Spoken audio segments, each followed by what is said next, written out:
Hello guys, welcome to my channel all about curiosity.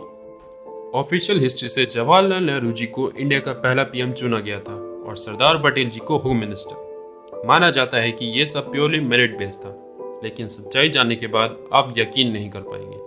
तो चलिए आगे बढ़ते हैं और जानते हैं उस वक्त की कांग्रेस पार्टी को जिसने नेहरू को पीएम चुना, जबकि वो इसके बिल्कुल भी हकदार नहीं थे।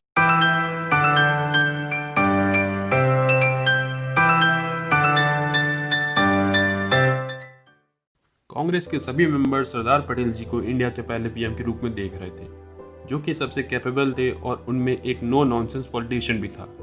ऐसा क्यों नहीं हुआ, इसको जानने के लिए हमें 1946 के इलेक्शंस में वापस जाना होगा। 1946 तक ये साफ हो गया था कि इंडिया की इंडिपेंडेंस कंफर्म हो गई है। सेकेंड वर्ल्ड वॉर में ब्रिटिश को हुए नुकसान ने उनको इंडिया को छोड़ने पर मजबूर कर दिया था। 1946 के इलेक्शंस में इंटरिम गवर्नमेंट कांग्रेस की बनी थी, लेकिन हर बार से अलग इस बार कांग्रेस पार्टी हेड के पोस्ट बहुत अहम था, क्योंकि इसी को इंडिया का पहला पीएम चुना जाना था। मौलाना अबुल कलाम आज़ाद का पूरा इंटरेस्ट था कि वे ही इलेक्शन जीतकर कांग्रेस पार्टी प्रेसिडेंट बने, जो कि आगे चलकर पीएम बनेगा। लेकिन उन्हें बाद में पता चला कि एक बार पार्टी प्रेसिडेंट बनने के बाद दोबारा नहीं बन सकते, इसलिए उन्हें पीछे हटना पड़ा। सबसे बड़ी बात तो ये थी कि गांधी जी ने बायस्ड होकर खुलकर बता दिया था कि नेहरू ही पीएम बनेंगे, लेकिन इसको फेर दिखाने के लिए 15 लोगों की कांग्रेस कमेटी से नॉमिनेशंस करवाए गए। सभी ने 15 में से 12 वोट सरदार पटेल जी को दिए, ये जानने के बाद भी कि गांधी जी की पसंद नेहरू है। नेहरू जी की हार देखने के बाद गांधी जी ने आचार्य JB कृपलानी से कांग्रेस वर्किंग कमेटी से कुछ प्रपोजल्स मांगने को कहे, जो कि नेहरू की तरफ होंगे। सभी जानते थे कि ये अनफेयर होगा, क्योंकि कांग्रेस वर्किंग कमेटी के पास ऐसे कोई राइट्स नहीं थे। गांधी जी भली भांति जानते थे कि वो गलत कर रहे हैं। जब गांधी जी ने नेहरू को उनके हार के बारे में बताया तो नेहरू बहुत नाराज हुए, जिसे देखते हुए गांधी जी ने सरदार पटेल जी से कहा कि वो अपना नाम कांग्रेस प्रेसिडेंट की कैंडिडेटर से वापस ले लें। अब क्योंकि सरदार पटेल के मन में गांधी जी के लिए बहुत रिस्पेक्ट थी, इसलिए उन्होंने बिना कोई शर्त के गांधी जी की बात मान ली और इस तरह पंडित जवाहरलाल नेहरू इंडिया के पहले पीएम बने। गांधी जी नेहरू को बहुत चाहते थे।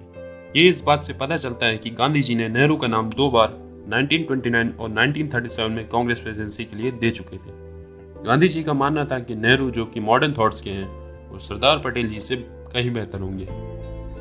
गांधी जी चाहते थे कि दोनों ही देश की बागडोर संभालें, लेकिन उन्होंने अपनी वीटो पावर यूज करके नेहरू को पीएम बनवा दिया, क्योंकि उन्हें नेहरू के नाराज होने से आज़ादी छीन जाने का डर था।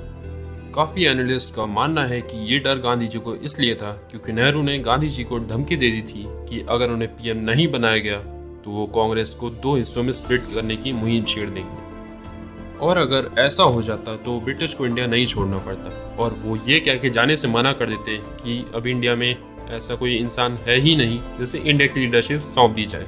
वहीं दूसरी तरफ गांधी जी को पूरा भरोसा था कि सरदार पटेल जी, जो कि एक सच्चे देशभक्त थे, वो कभी भी पीएम बनने की जिद नहीं करेंगे। आगे चलकर सभी कांग्रेस मेंबर्स को नेहरू के पीएम बनने का बहुत अफसोस हुआ। ऐसा इसलिए क्योंकि नेहरू जी, जो कि पाकिस्तान और चाइना की तरफ बहुत वीक अप्रोच रखते थे, वो एक अच्छे लीडर नहीं साबित हो सके। सरदार पटेल जी को क्रिटिसाइज करने वालों तक ने कह दिया था कि गांधी जी के नेहरू को पीएम बनाने का फैसला बहुत गलत था।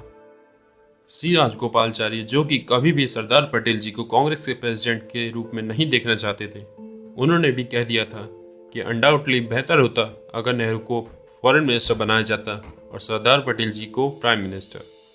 लोगों की ये बहुत गलत सोच है कि सरदार पटेल जी मुस्लिम के लिए हार्श थे। हिस्ट्री से साफ साफ पता चलता है कि अगर सरदार पटेल जी पीएम होते तो इंडिया को 1962 की वॉर में हार नहीं झेलनी पड़ती। 1962 की वॉर के कुछ दिनों पहले ही सरदार पटेल जी ने नेहरू को लेटर लिख के वार्निंग दी थी, लेकिन नेहरू ने बिल्कुल भी ध्यान नहीं दिया। ये भी माना जाता है कि अगर सरदार पटेल पीएम होते तो वे कभी भी जीते हुए कश्मीर इशू को लेकर यूएन का दरवाज़ा नहीं खटखटाते। तो गाइस, आज की वीडियो यहीं तक। होप है आपको वीडियो पसंद आई होगी। अगर आपको वीडियो अच्छी लगी तो सब्सक्राइब कीजिएगा और बेल आइकन को दबाना मत भूलिएगा। मिलते हैं जल्दी। गुड बाय, नमस्कार, जय हिंद।